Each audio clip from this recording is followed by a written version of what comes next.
Welcome to Watch Korean Cinema 30 on the Handmaiden, and for the 30th episode of this show we return to reviewing something from the canon of one of the key figures out of the early millennium new wave Korean cinema, but he has proven to be a valuable asset of the scene ever since then, and still is, and that is Park Chan-Wook, and we'll be looking at his 2016 erotic thriller The Handmaiden in all simplicity. One of the biggest, if not the biggest, Korean movies in terms of being a discussion point that people mentioned a movie from Korea recently. Oh, The Handmaiden, I think. You know, that and The Wailing possibly was 2016's like talking points. The Wailing, The Handmaiden, and Train to Busan. Oh, of course, yeah. Train to Busan probably the biggest one because it's a genre movie, nonetheless. So. Totally, they were the big three. But as for my short opinion of The Handmaiden, it's very entertaining, a sexually frank period thriller with great style and elegance. But Park Chan-wook, just like Shin Sang-ok, is smart in terms of style. He lets that be a subconscious inclusion. It doesn't draw attention to itself at all times, and we're watching it for the sometimes heartbreaking con that goes on here. So quality all around, my friend. Is it his best movie as you personally think? Still think JSA edges it out, but it's damn good. Completely understandable opinion. I've spent days trying to figure whether as I say, I'm a huge fan of Sympathy for Mr. Vengeance, and I've spent days thinking, do I prefer The Handmaiden or Sympathy for Mr. Vengeance? And each time I watch one of them, I decide it's the better one.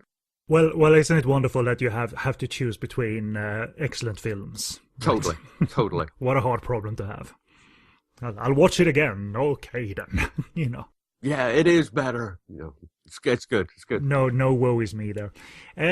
So yeah, he's on his third decade as director, and I'm curious as a sporadic viewer if he's gonna stick to old tricks, a slick nature to his movies but a sly humor within the package as well, but a 2016 Park Chan-wook doesn't need to think in the same way as he did 16 years ago, but it could be half sad if someone used the same old tricks, but wholly awesome if using the same tricks still produces sharp tactics, and excellent movie quality and all of that. So and I think there is some of that in Handmaiden, but as you also said, there's versatility across the filmography, so it's not like, wow, JSA 4, here we go. It's just sort of on the surface tactics that I recognize that from that thing. Like he's still good at that. Well, cool. It was okay to indulge a little bit. So yeah, but the movie sets up, wealth and that there's strict routine in this house and strict rules, and it doesn't scream that life is fun on this big estate, and we've seen the depiction of wealth and power leading to the need to dominate, the lower class in the household. Just look at the maid in the Housemaid remake. It had that sort of vibe, that house, and the setup is so far. So we get this introduction to this intricate maze of a house. There's like hidden slots everywhere, including the bed, the little room that the handmaiden is supposed to live in as she is on call all night long. So this all reeks of professionalism, but not been there, done that slick nature to it all. You know what I mean? Like because you can get tired of that. Like, yeah, this movie's well made, but no. And we're talking Western movies and Eastern movies, but there is something here that totally well made, but not screaming for attention. I know exactly what you mean. There was a film last year that did really well by Lee Junik called Dongju, Portrait of a Poet, based on a true story. And of films, aside from The Handmaiden, of films in recent years, I would say it was maybe the best made, but it kind of just left me empty. It left me cold because I'm a huge fan of the director, but he just trumped out the same things he's done in films in the same way. And it was just, I've seen this enough. I've done it enough. I know what you're doing. Yeah. And thankfully, Park Chan-wook, yeah, you recognize some things, but he tends not to be caught by that. No, absolutely not. I mean, and also I appreciate the quickly established, geography and the nervousness of the characters who walk in the house because they know their master has strict rules and all of that. And I didn't know, of course, how much humor would be in here. There's not a lot, but there is some wonderfully droll stuff. We get really quickly, 15 minutes in this because it's established that I'm gonna scroll up for the name again. The lady Sumi Hideko is her mental state is not well, so she might wake up in the middle of the night, and she does, and the handmaiden enters the room and all of that. But then there's a second freak out while the handmaiden is looking out the window, and I laughed because you see her run past her in the background as the camera is facing the window from the outside, and the handmaiden being freaked out by that. So I love that little, like, running from one side of the room, running back and forth. That would have been funny too. But he does that little quirky droll thing, that this is such a freaky thing that she just wakes up screaming in the middle of the night and just goes back and forth like Totally. It's there if you wanted to. I don't know if I'm the only one sort of looking for it, but I recognize that as well. He's having a little bit of fun, so go for it too. Yeah. And even like this quick switch to the backstory of the thieves and the con men and all of that. That to me was funny because we have this dark setup of the estate, and then cut to this workshop with babies and con men going in there, and I'm a thief, and I'm a pickpocket, I learned from my mother, and da-da-da-da-da, and we're gonna do this and this and this, and go to Japan, and the dash is gonna go into nut house, we'll be rich, hurrah. So it's really like very enthusiastic, and this is a little factory of con men and thieves and all of that. So how about you? Did you recognize that as him having fun, and it's okay to have fun within the story? Very much so, and I think he handled it really well. I mean, that opening section to then go and do a flashback, it's done a lot in Korean cinema, and sometimes it's almost difficult to figure where you are and what's going on. And I think Park Chan-wook takes fun and puts it within that, so that you get to know the characters as you're aware of the story unfolding. And I love the fact that Suki, played by Kim Tae-ri, the young handmaiden as she will become, from the very outset, even back then, is just, you can almost see her snarling at the guy who will be the count, played by Handmaiden Jung Woo. She has no respect for him. She hates him. She thinks he's a useless con man, not as good a con man as she is. And I love the fact that he references that from the very, very outset. I'll put you on the spot possibly, but I'll ask it anyway. Like, I don't know the Japanese and Korean history as intertwined, the countries intertwined, but for a Korean, in this case the uncle of the household, to embrace Japanese culture so strongly as he does in the movie, would that be quite a deviation for a Korean man at this time to want to essentially do a big switch from Korean to Japanese? Do you have any take on that? Over the last few years, there have been a large number of Korean films set in colonial Korea when it was under Japanese occupation, and every single one of them mentions one or more characters who are essentially Japanese collaborators or Korean people who are trying to become Japanese because they see Japan as the future. So it's clearly was a big issue, and filmmakers just constantly point to it and say, look, this happened, this happened, this happened. So yeah, it was a thing. It's not Park Chan-wook ripping something out and saying maybe this could have happened at some point. It was an issue. And also, I mean, we touch upon now Japanese and Korean. This movie actually is multilingual. It's shot in Japanese and Korean.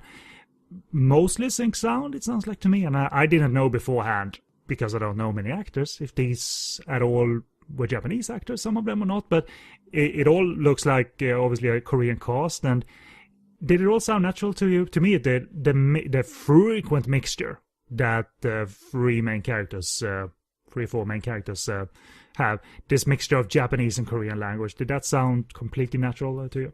Totally. And I'll guarantee you that it was actually, there was no overdubbing. I think that was real as it was. If you look at all the colonial Japanese or Korean and Japanese stories that have hit out over the last few years, they all have that multilingual thing.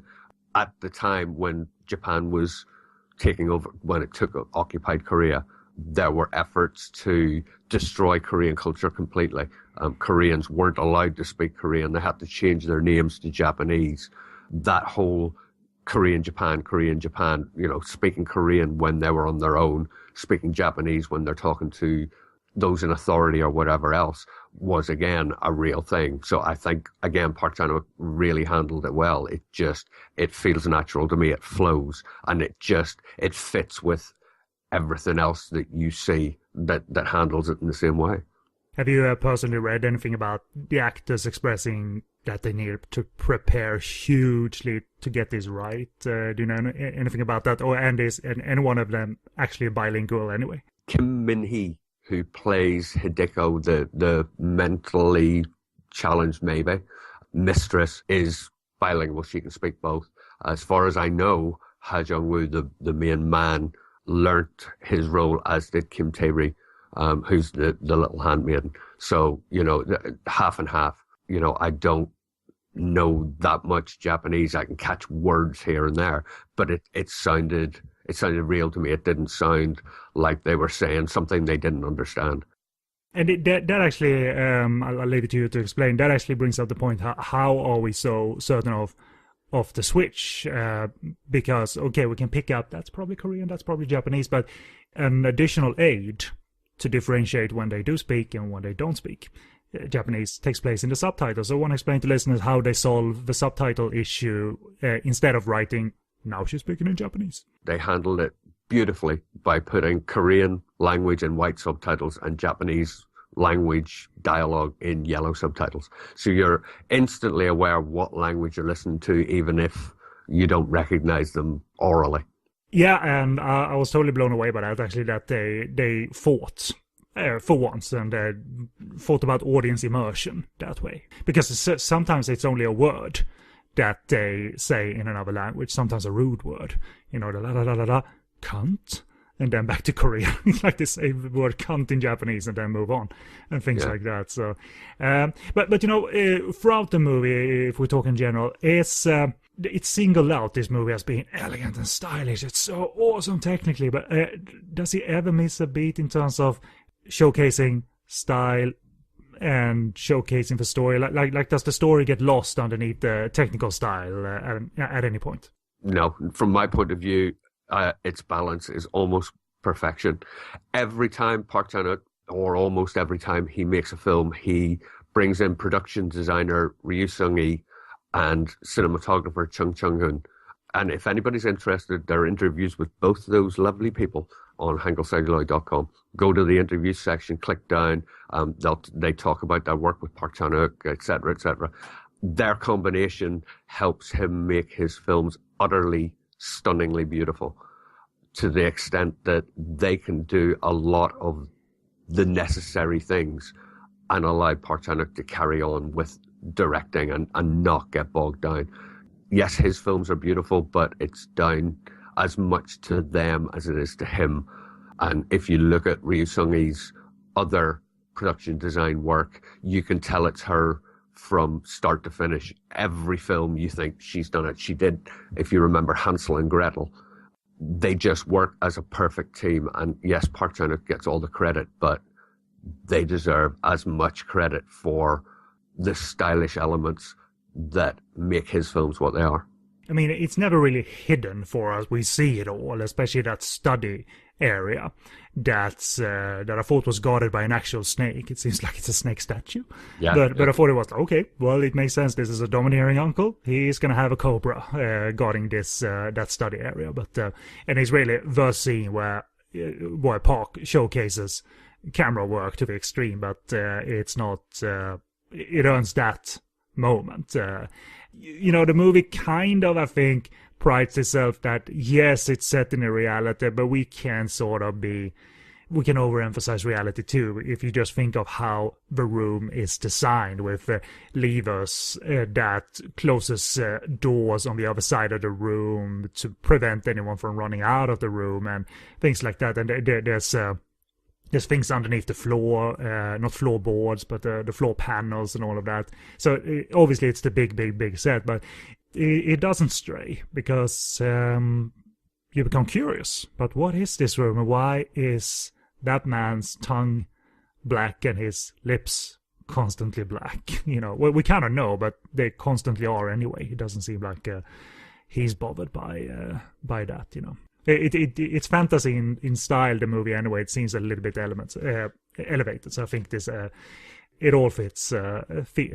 together. So, you know, sexuality plays a part here. I mean, how do you think he depicts the beginning of sexual tension? You know, the scene in the bath with where the handmaiden has the finger in her mouth and trying to like even out her teeth or something like that. One teeth is like too sharp. Like, how do you think Park handles such tension? Is it cheap, or is it cheap exploitation sexually, or is it better than that, you think?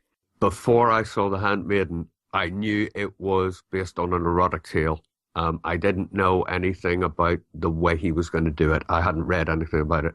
When I saw that bath scene, I almost jumped for joy. I don't think it's cheap. I think it's utterly erotic without having any real erotic. Okay, you see a pair of breasts at the end of that scene, but that's by the by. The eroticism is her filing that tooth down with that thing on her thumb. And the way those two women stare into each other's eyes is as erotic as a scene could be, as far as I'm concerned. I think it worked beautifully. And he's not building all his content that, okay, they're falling in love in that particular scene. It's just the beginning of something, which is smart. And I love the speechless aspect of it. And if you look at Kim Min-hee's eyes, you can almost see there's yearning in them. Maybe I'm reading into that, but I was just, from that moment, I thought, this is going to hit the right buttons. This is going to do it. Well, there is a classic tale of sympathy being played out here. Sympathy and compassion for your victim. So I don't think you're wrong, because in voiceover, that isn't at all rampant. It's sort of a stream of consciousness voiceover from The Handmaiden, sort of saying that, can't wait to get that jewelry, but what a poor girl. You know, so she's materialistic to a degree, but she grows into, you know, feeling something for her and feeling sad for her. And the voiceover isn't lazy, and it adds character rather than over-explain, because Park Chan-wook keeps it to a fair minimum. So we know all that we need to know through the voiceover, and then he moves on, you know, building character through non-voiceover means and all of that. Even takes a few seconds to throw a gag at this, you know, because at one point they try on undergarments, both of them. So the handmaiden is shown what it's like wearing this corset, and he cuts to, you know, this is what she doesn't say this, but we don't see her putting it entirely on. He just cuts to the lady just tightening the corset in that 2-3 second shot. Rope is, or whatever, the belt is tightened, and she goes like, and then he had his fun. He has his fun for a little beat there, you know. And I always appreciate that. I think he's wonderful at the sort of droll humor. So. But it's a 2.5-hour movie, and he develops a lot quite fast. You know, within the 30-40 minutes, a lot is established, a lot of conflict is established, and it is a 2.5-hour movie.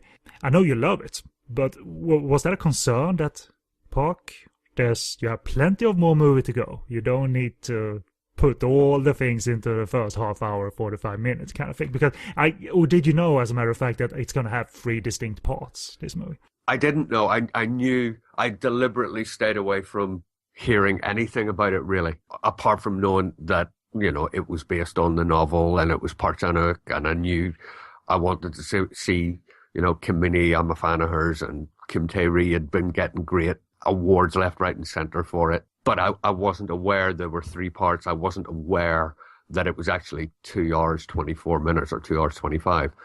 I first saw it in a cinema, and I got the same feeling when I was rewatching it. As you get to a scene that involves a mental asylum, which is about an hour in, to me, it almost felt like a shortish film which was coming to its conclusion.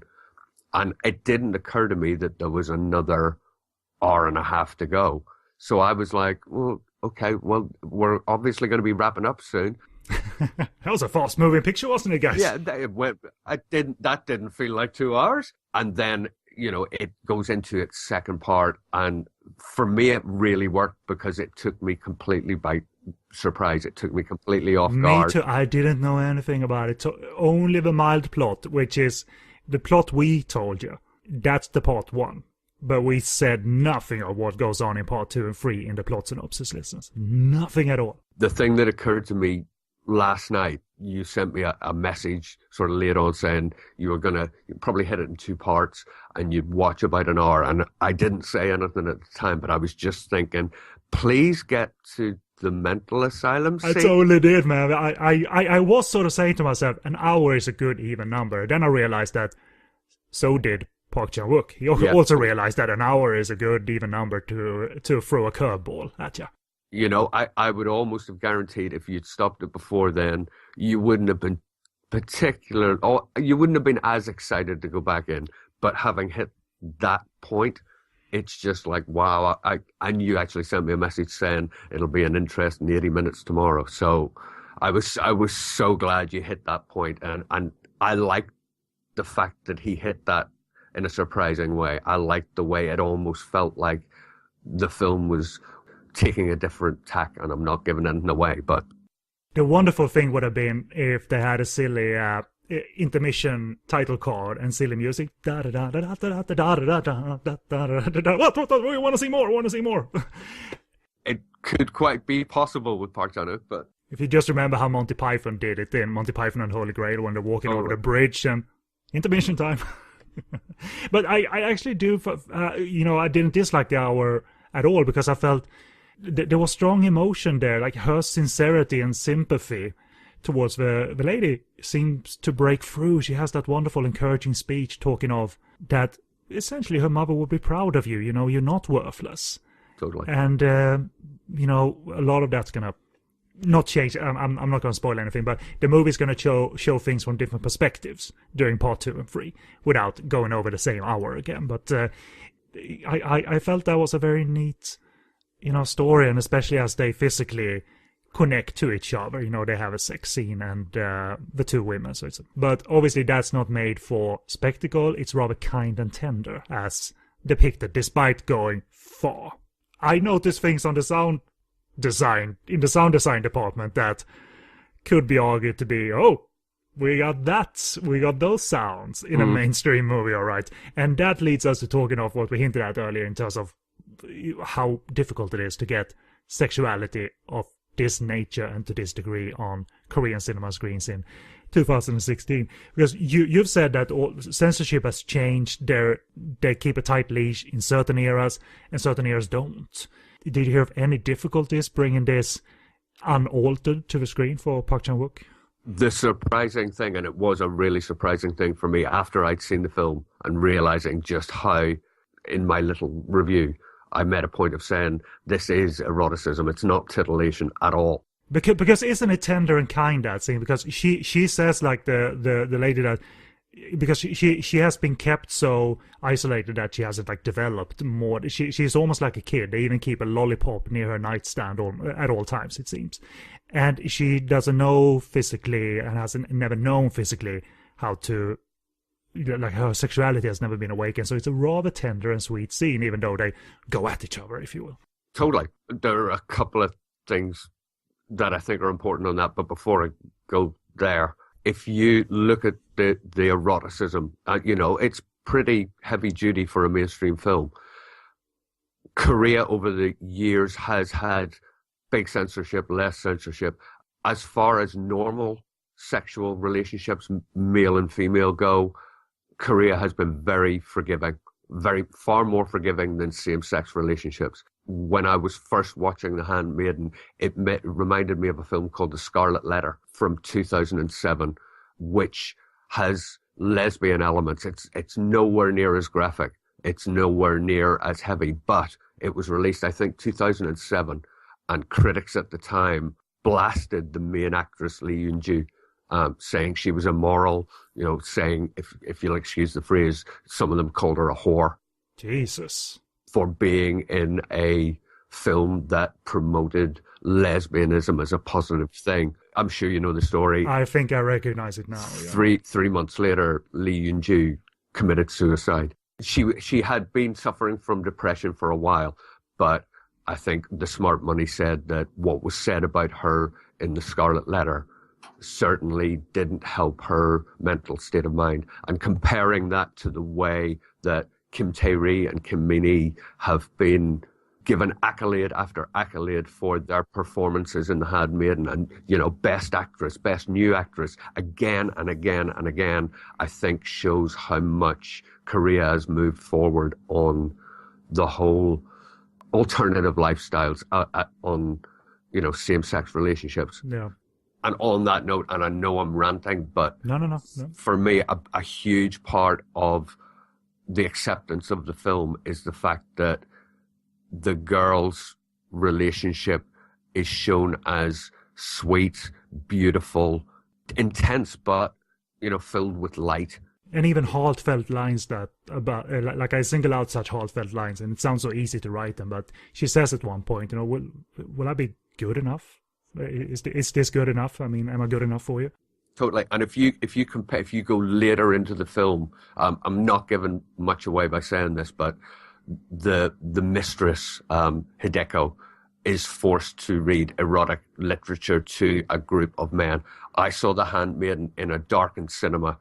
I was sitting in a darkened cinema looking at a bright cinema screen, and the scene in the library with the men sitting in a darkened room with her as the light at the end was Park Chan-wook. I guarantee you saying, you guys in the audience, you are the men. And when you listen to that sort of sexual description of stories, they use, if I can swear, they use the cunt word constantly. If you compare that to the women when they're first together, they use a C word as well, more than once, but the word they use is cute. And from my point of view, that says it all. Park Chan-wook saying, look, these women's love is cute, it's beautiful. It's the hideous men drooling over genitalia that's sick sex, and that's what was always considered normal. But it's always approachable though, because it's a con man or woman story, so there are beats like, I don't like this con anymore, or you're not gonna fuck it up for me, because he's so desperate. Like I laugh because he grabs when he confronts her, because she's expressed like disgust that we're doing this to this poor woman. Like he grabs her hand, puts it on his penis, like, you're not gonna fuck it up for me, bitch. And then she says later, well, I fucking hate having my hand on your tiny little pathetic cock. So, and it's overacting, man, that works. Like his over-the-top outburst shows a lot in him, that this is my big chance, I'm not gonna be on the bottom of society anymore.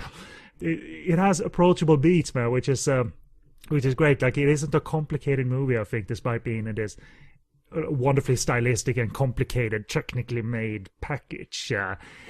Totally. I think a huge credit has to go to little Kim Tae-ri as the Handmaiden in the way she plays off him. I mean, she hates him, and the sneering coming out of her mouth. At one point, he's teaching Hideko how to paint a peach, and he says something about look at the purity of the fruit, and you see her in the background just sort of dry heaving. Yeah, exactly. What a corny motherfucker.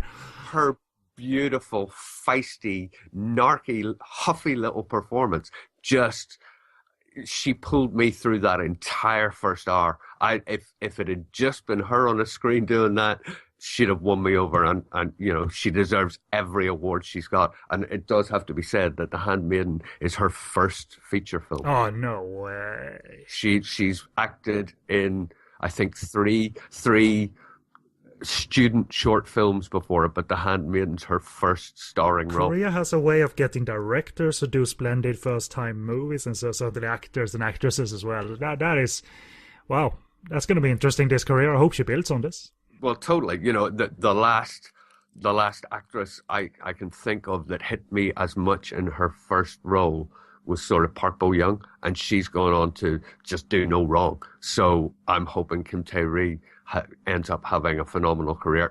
If her performance in The Handmaiden is in to go by, she's there. Well, they're all bringing their A game. That's why I have so few notes on the actors, because they're all immersed in their characters, and at the same time, it's dark, but it's not thoroughly depressing. This oppression of Hideko's backstory and how her uncle has brought her up and what he's grooming her as, this this piece of entertainment, which on the surface is cultural, but close to the surface is that it's perverse as well, as you established, that she's merely there to act out these erotic novels for men that just sit there and think they're cultural, but they're being absolutely, just oogling perverts there. And it's obviously a damnation of wealth and a certain class, but it doesn't stop to be this, okay, you gotta be in tune now because I'm doing social commentary, man, so listen up, everybody. No, it's a movie, it moves on, man. That's a story point, and if you understand the story point, but don't stop and think about it historically, then that's fine too. Totally. I think the characters are so well fleshed out and so engaging that yeah, you're aware of what he's saying, but it doesn't hold you back at all. You're in it for their story and what she goes through and having to recite those things and even stuff like, obviously it's filled, the gloves turn up all the way through the movie, and I guess that's just to signify that the elements of sadism and dominance, and because at one point they laugh as they are reading literature that talks about this is the penis, this is the vagina, and when the two laugh, she's a kid at that point, Hideko, so it's her then current handmaiden or her mother, or something like that. He walks up to her, the actor, and puts the the black glove above their mouths for 10-15 seconds and then walks away.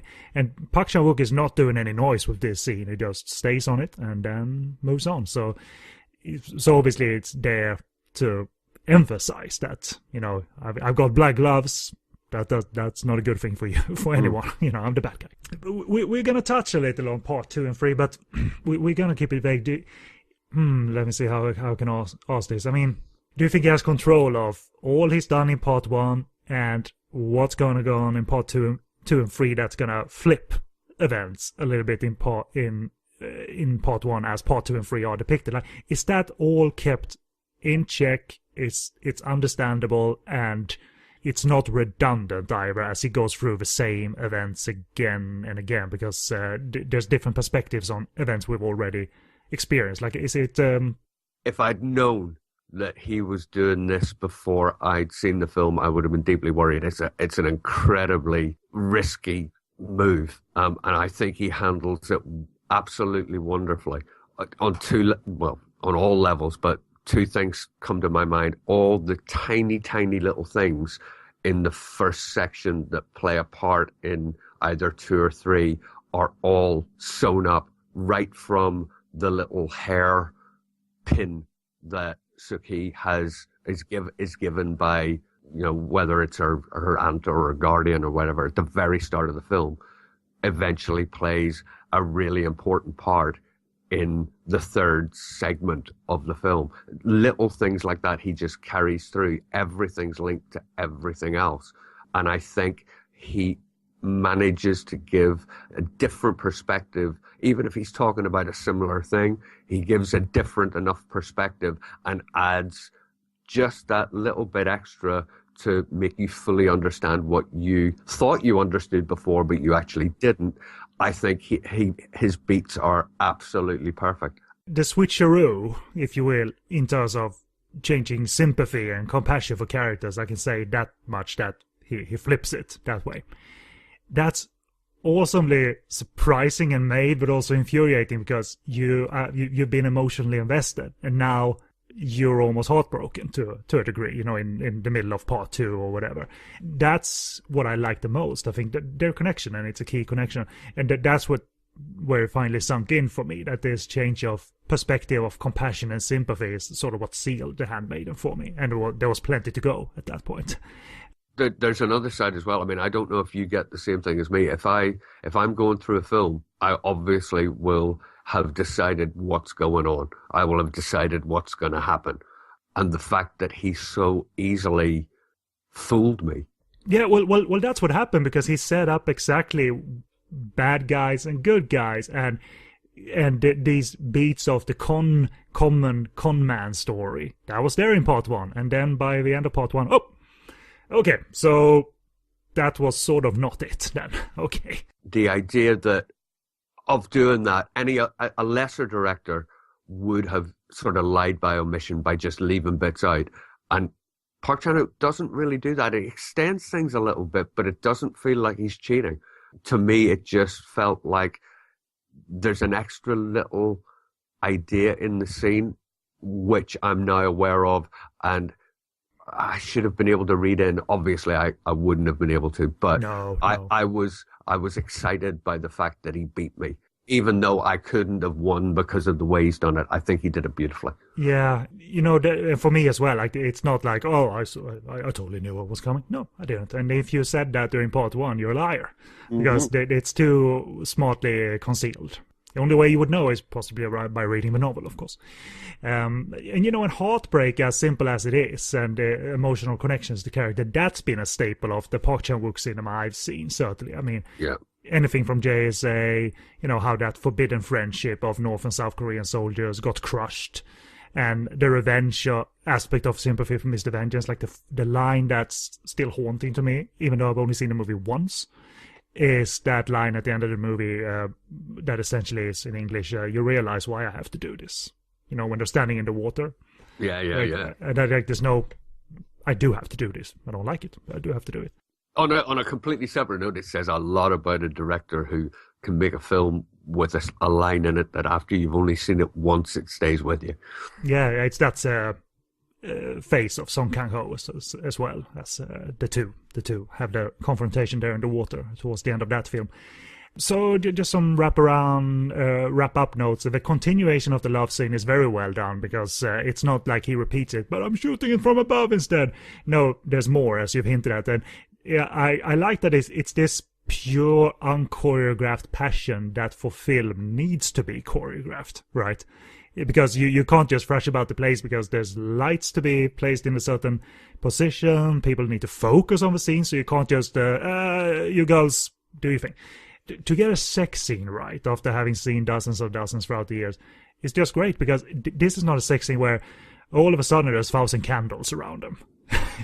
For no particular reason. Like, it's very natural. Obviously, we've seen 90% of it set up, the mood of it set up in part one, but the continuation in either part two or three, I think, is beautiful, and it's very brave of the actresses, and certainly more explicit, as you've said, than you expect out of mainstream cinema. I mean, again, not to be crude, but there are some stuff in the soundtrack design where the Foley people add sounds of genitals that are moist. You can hear that on the soundtrack. I'm not trying to be cool and rude here, but you hear that on the soundtrack, and I guarantee you wouldn't have had that go through a ratings board in America, for instance. Like that, they would have said, okay, that sound goes away right now. Yeah. Otherwise, you won't get a rating. And that it got through unscathed, and the version I watched from the American iTunes is unrated, so there's no additional tampering on it or anything. I don't think it would have gotten an R rating if submitted, to be honest. So yeah, Park takes chances, as you have also said, confidently so. He dips us into humor every now and again, but then quickly reverts to this part sad predicament of this tyranny that goes on here. And he spends just the right amount of time and replay time with these characters to understand the bonding and the developments and the twist, and it's carefully and quite almost perfectly constructed without incoherence. And because I was kind of afraid, I think, because it's a period movie. Oh my god, am I going to be able to follow it? Because it's a costume movie. Am I going to be able to follow it? Again, I'm the ninja guy. I watch stupid movies. But yeah, I think it was very, very well constructed and affecting, and everybody on their A game, like you read about. I only have one question to go, but I'll save that for the very end. So, any other things you want to say about The Handmaiden? Two quick things. One that I should have mentioned earlier on, when we talk about him holding every element together and making it count as the parts progress. If you look at this overall, I consider The Handmaiden to be male, debauchery against female sensuality, or pain versus pleasure. And there are a set of 4 little bells on a rope that in the early stages of the film, the uncle uses, or in, I think, the second stage actually, the uncle uses to beat the young Hideko over the hand and cause her pain. And at the end of the film, similar bells are used for a much more beautiful and sensual thing. That sums up The Handmaiden to me. And the only other thing I have to say, he said, not being able to shut up. As you go through the film, you're going to see Kim Tae-ri, you're going to see Kim Min-hee, you're going to see Ha Jung-woo doing wonderful performances. Take a look at Hideko's mother when she's a young girl, the mother who hung herself years ago. You won't recognize her, but that's Moon So-ri, who was in Oasis, one of the biggest actresses in Korea. Oh, was she the cerebral palsy girl of Oasis? She was indeed, and she has a tiny role in this. She almost goes without even noticing, but that's Moon So-ri. So, and finally, last thing, thankfully, I'm blessed to have interviewed Ha Jung-woo, the main actor, Moon So-ri, and as I say, Ryu Sung-hee and Chung Chung-hoon, the production designer and cinematographer. All the interviews are on hangulcelluloid.com. Pop over and have a little read. Well, that actually was my last question in terms of not have you interviewed them, but many. Well, you've answered it in terms of Kim Tae-ri. This is a debut actress for a lead role, but I couldn't recognize many other. Well, any really. I think the name Ha Jung-woo has turned up as a name, but I can't say what movie I've seen them in. So, aside from Kim Min-hee and Ha Jung-woo, are these top movie stars, always in movies type of actors and actresses? Hugely. Kim Min-hee has been very much on the indie circuit throughout her career. She's worked with E.J. Young on Behind the Camera. She's been in his film Actresses, and they're both sort of fake documentaries set up by the director. She's worked with oceans of directors that make small films like Helpless. She's been in Very Ordinary Couple, Right Now, Wrong Then. These are really big films by independent people, and she's sort of hit that. Ha Jung-woo, on the other hand, is star upon star, and you say you recognize his name. As soon as I mention a couple of his films, you're going to remember who he is. If I said The Chaser and The Yellow Sea. Oh, yeah, okay, gotcha. Now those eyes make sense to me, especially from The Chaser, definitely, yeah. Totally, he is what he is. You can't not recognize him once you recognize those eyes, really. He's done so much visceral Korean cinema. He is the visceral Korean cinema guy. And he's also directed a couple of films, Fasten Your Seatbelt, and he said, trying to remember the other, Chronicles of a Blood Merchant. He's moving between acting and directing. He's a huge star. It was almost confusing when I watched the poster, like, who's the fourth guy? And it's actually Cho Jin-won Woong in without any of the old age makeup that he appears in for a good amount of the film. Same thing, when I first saw him, I didn't recognize him because it was an old man. And it was only later on when, you see a photograph of him that you think, oh, yeah.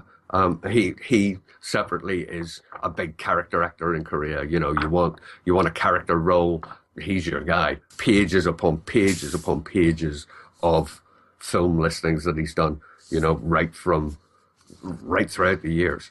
So that Park Chan-wook's got a phenomenal cast. Out of them all, it's little Kim Tae-ri. She's a phenomenon.